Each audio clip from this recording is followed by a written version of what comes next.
Tinawanan lang ni Senador Panfilo Lacson ang banta ni Senadora Miriam Defensor Santiago na may ibubulgar siya laban sa senador sa pagbubukas ng susunod na kongreso. Narito ang report.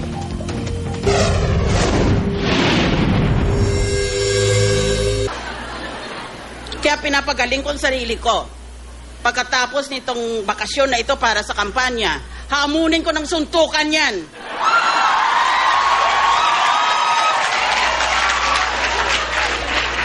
Ang tatapang, kung hindi sa stem cell treatment nila, hindi na nga sila makatayo eh.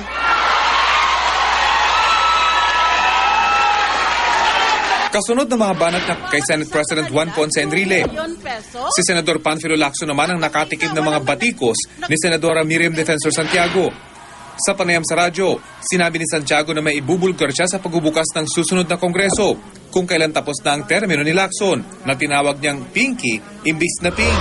Kaya sasagutin ko yan si Pinky Lacson na yan at hindi lamang iyan, takalkalin ko isa-isa from A to Z ang lahat ng kasalanan niya. Maganda ka dahil meron akong parliamentary immunity, ibulgar ko lahat ng kasalanan mo, pati ang sexuality mo. Tapos ikaw, hindi ka na senador, wala ka ng parliamentary immunity. Pag sumagot ka sa akin, demanda kita ng dive. Tinawanan lang nila ang banta, sabay-sabing hindi raw siya bading at walang intensyong maging bading. Matatandaan sa pagsiklab ng isyu sa di pantay na pamahagi ng Senate savings, inakusahan ni Lacson ang opisina ni Santiago na gumagamit daw ng pondo ng Senado para magrenta ng satellite office sa gusaling pag-aari ng pamilya Santiago. Ayon kay Lacson, nakaalyado ni Enrile, ang halaga raw ng renta ay 840,000 pesos bawat taon. Sa ngayon, yung dokumento talaga kompleto. Nai-refer na raw ni Lacson sa ombudsman ang mga ebidensya para patunayan ang kanyang aligasyon. Kaya payo niya kay Santiago, paghandaan na ang kaso. Depensa naman ng senadora, ang pagrenta ay ikinonsulta niya at pinahintulutan daw ng Senate Secretariat. Nung sabi ng Senate Secretariat sa akin, sabi niya, ma'am, pwede yon.